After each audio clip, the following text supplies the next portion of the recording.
Bonjour. Dans cette troisième partie de l'enseignement d'hygiène hospitalière, nous allons aborder ce jour le sujet des transmissions. Après avoir compris l'impact de l'architecture et donc de l'organisation des soins, la place des chercheurs dans cette spécialité et l'organisation générale du système de santé sur cet aspect, nous nous attacherons dans ce cours à comprendre les mécanismes qui agissent sur la transmission des germes au détriment du bien-être du patient. Alors commençons tout d'abord par les germes en cause. Les germes en cause, ce sont les agents infectieux responsables des infections nosocomiales. Ce sont des micro-organismes qui, dans l'ordre de taille décroissante, sont tout d'abord les parasites, les champignons, les bactéries, les virus et les agents transmissibles non conventionnels ou les prions. Les parasites, je ne vais pas vous refaire un cours de parasito ni de bactériaux, je vous demande de travailler directement sur cet enseignement, mais quelques définitions très rapides. Le parasite, donc pour un petit rappel, le parasite est un organisme, animal ou végétal, qui, pendant une partie ou la totalité de son existence, vit aux dépens d'un individu d'une autre espèce, dont il altère parfois la santé.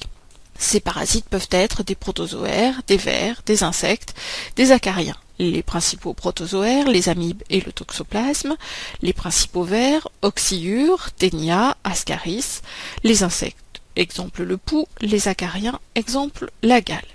Mais bien sûr également des champignons microscopiques, tels que les levures, les moisissures et les dermatophytes. Les bactéries maintenant, les bactéries sont essentiellement des organismes unicellulaires dont la taille est généralement supérieure à 0,5 microns. La morphologie des bactéries est variable et on observe en particulier deux espèces principales, deux formes principales, les formes sphériques de la famille des cocci et les formes allongées de la famille des bacilles, mais aussi des formes incurvées, les vibrions, spiralés, les spiriles ou spiroquettes, et les bactéries de forme irrégulière, en particulier de la famille des corinébactéries. Ce qui est important au niveau des bactéries, et je vous demande de retourner également dans ce cours de bactériaux, c'est la classification des bactéries grâce à la coloration de Gram, qui nous permet de classifier les bactéries en deux populations, les bactéries anaérobies et les bactéries aérobies.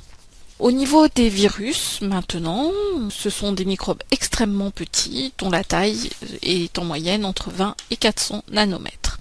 Ce qui est particulier pour les virus, c'est que les virus ont besoin d'une cellule vivante pour se multiplier. C'est un parasite absolu.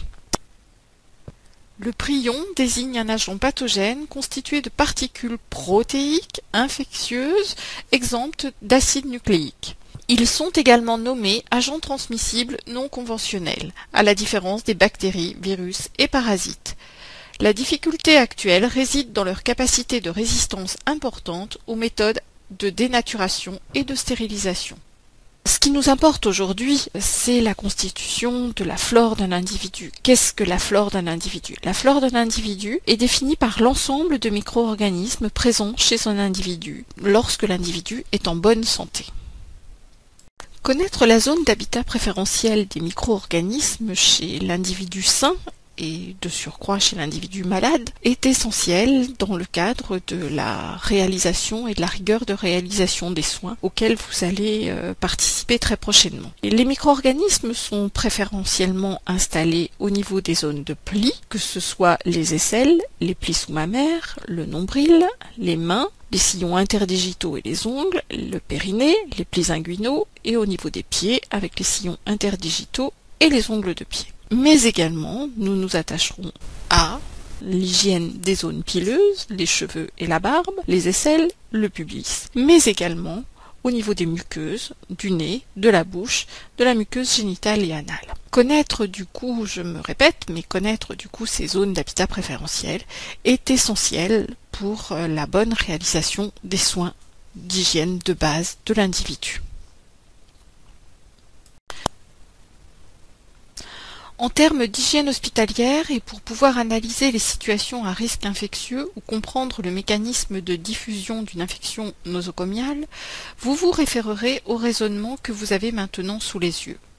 On l'appelle communément la chaîne infectante. Le mot de chaîne montre à quel point tous les éléments sont liés les uns aux autres, mais également indépendants les uns des autres. On débute l'analyse de cette chaîne par les agents de l'infection dont nous venons de parler. On évoque ensuite ce que l'on appelle en termes d'hygiène hospitalière les réservoirs. Ce sont les patients eux-mêmes, le personnel et tout l'environnement hospitalier, et donc et surtout la zone d'habitat préférentiel des micro-organismes mis en cause. On réfléchit ensuite sur le mode de transmission. Cette transmission dépendra bien sûr de la zone d'habitat préférentiel. Chaque élément est indépendant, mais tous les éléments sont liés, je le répète. Ces deux points sont essentiels à la bonne compréhension d'un mécanisme infectieux dépisté dans un service ou chez un patient et donnent des indications importantes sur les moyens de la combattre et de la traiter. Dans cette chaîne, le maillon suivant concerne la porte d'entrée des micro-organismes mis en cause lors d'une infection nosocomiale. La porte d'entrée par les voies urinaires, en particulier lorsque l'on pose une sonde urinaire.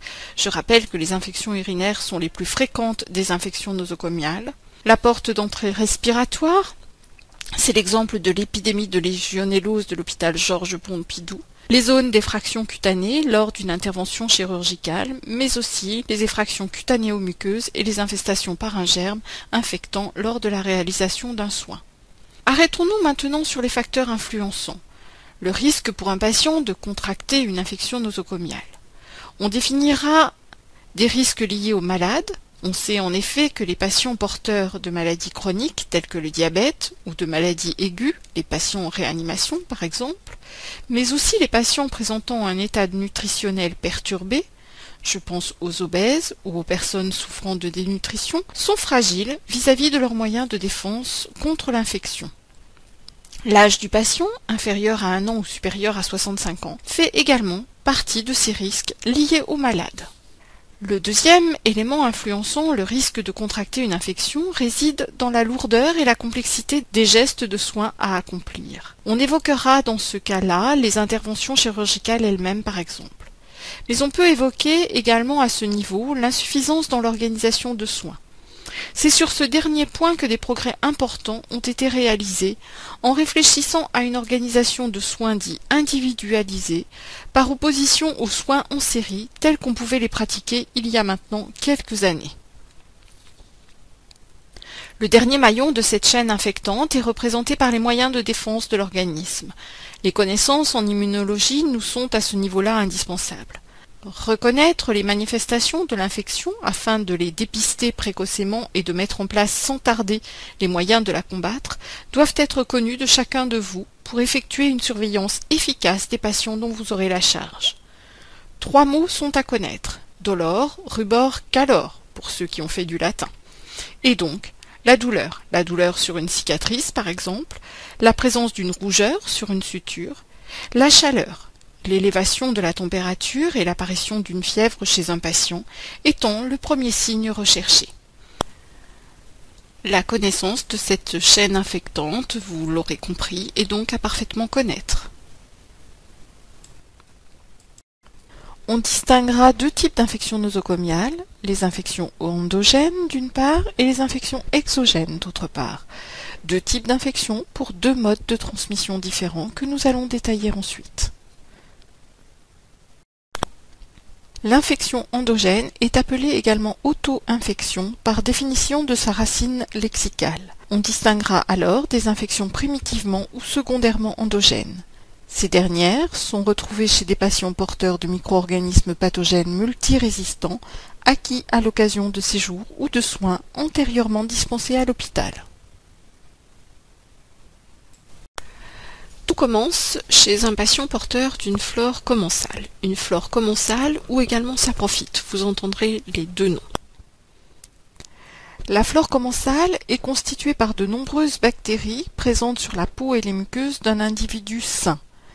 Elle participe activement au maintien de la santé d'un individu. Elle vit donc en bonne intelligence avec cet individu. Les germes saprophytes hébergés chez le patient peuvent cependant devenir pathogènes lorsqu'ils sont transportés vers d'autres sites. Et en effet, la modification de la flore par contact avec l'environnement hospitalier se fait spontanément, puisque on sait qu'un patient, au bout de 3 jours de présence dans l'hôpital, a modifié sa flore commensale. Et du coup, dans cette modification, il acquiert à ce moment-là une flore que l'on dit une flore hospitalière. À ce moment-là et dans le cadre de son hospitalisation, le patient va subir un certain nombre d'actes de soins. On parle aussi d'actes invasifs. Les actes invasifs sont par exemple le sondage, la pose d'un cathéter vasculaire, un examen endoscopique, l'acte chirurgical lui-même ou un pansement, pour n'en citer que quelques-uns. Ce patient lui-même peut être traité par antibiotiques ou immunosuppresseurs à visée thérapeutique de la pathologie pour laquelle il est hospitalisé. Ces deux facteurs se conjuguent en modifiant la flore de l'individu d'une part et en infestant une localisation nouvelle chez le patient qui s'infecte ainsi avec ses propres germes. Si vous vous souvenez des zones d'habitat préférentiel des micro-organismes chez l'individu, vous comprendrez aisément que la flore mise en cause dans ce type d'infection est plus particulièrement la flore cutanée, respiratoire, gastro-intestinale ou génito-urinaire.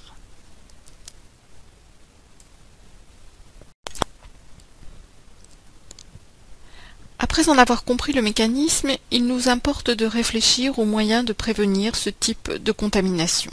Le choix de thérapeutiques peu agressives sera le premier élément afin de diminuer au maximum le déséquilibre créé au niveau de la flore saprophyte de l'individu.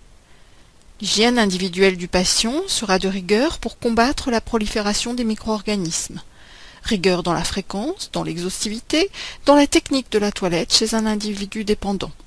Mais aussi conseils d'hygiène personnelle transmis aux patients autonomes. Les précautions standards, qui représentent une partie importante de cet enseignement d'hygiène et que vous devrez de connaître parfaitement, font partie intégrante de cette prévention. L'antibiothérapie préventive ou antibioprophylaxie a également toute sa place dans ce but. Le deuxième mode de transmission sur lequel nous allons nous attarder concerne les infections exogènes ou infections croisées. La définition en est simple. On parlera d'infection exogène ou croisée lorsqu'à l'entrée à l'hôpital, le patient n'est pas porteur de micro-organismes potentiellement pathogènes et qu'il contracte une infection à la suite de la transmission d'un micro-organisme. Ce micro-organisme pouvant provenir d'un autre patient, d'un membre du personnel, d'un visiteur ou de l'environnement de l'hôpital. Un schéma pour expliciter cette contamination. En haut de ce schéma, et si vous vous rappelez de la chaîne infectante, on trouve ce que l'on a appelé dans cette chaîne infectante les réservoirs de germes. Chaque patient, visiteur, personnel est porteur de germes, porteur sain d'une flore commensale ou saprophyte tel que nous l'avons explicité précédemment, ou porteur colonisé transitoirement par un germe ou également infecté. Le personnel et en particulier les mains du personnel de l'hôpital sont ainsi colonisés par une flore importante, parfois même particulièrement dangereuse. L'environnement hospitalier est également un réservoir de germes fréquemment mis en cause dans ce type de contamination. Il comprend les mobiliers, les locaux, les circuits de distribution d'eau, mais aussi les ventilations. Vous vous souvenez certainement de la contamination de patients par la Légionnelle peu de temps après l'ouverture de l'hôpital Georges Pompidou à Paris. Au CHU de Grenoble, des tests bactériologiques sont très régulièrement effectués sur les points d'eau et à l'émergence des gaines de ventilation, mais aussi sur l'ensemble des surfaces et parfois même sur les mains du personnel. Comme pour les infections endogènes, c'est dans le cadre de sa prise en charge que le patient s'infecte par cette flore dite hospitalière. Dans le cadre d'une infection exogène, on cherchera à connaître le risque de transmission et donc de diffusion à un grand groupe de patients. Pour cela, on a besoin de comprendre et de connaître le mode de transmission du micro-organisme en cause. On distingue alors une transmission par contact, par gouttelette ou par voie aérienne. La transmission par contact est soit directe, soit indirecte. Elle est directe lorsque le germe passe sans transition de la source vers le patient. Elle est indirecte lorsqu'il existe un intermédiaire entre la source et le patient, des objets souillés par exemple. Le mode de transmission par contact le plus important concerne les infections dites manuportées, les germes étant transportés par les mains. Les mains des soignants sont le réservoir le plus important de germes. L'hygiène des mains constitue donc à l'hôpital une priorité totale. La transmission par gouttelettes. Les micro-organismes sont présents dans des droplets de plus de 5 microns. C'est le cas des sécrétions du rhinopharynx ou du tractus respiratoire. C'est ce mode de transmission que l'on cherche à diminuer lors de campagnes nationales, invitant la population, tout simplement, à mettre sa main devant sa bouche lors d'un éternuement. C'est ce mode de transmission que vous chercherez à diminuer en mettant un masque lorsque vous serez enrhumé, mais que vous viendrez néanmoins en stage. Le dernier mode de transport, par voie aérienne également, concerne des micro-organismes présents sur des droplets encore plus fines, inférieures à 5 microns. Ce sont les micro-organismes présents dans les poussières par exemple, souvent retrouvés dans les gaines de ventilation ou dans les climatisations.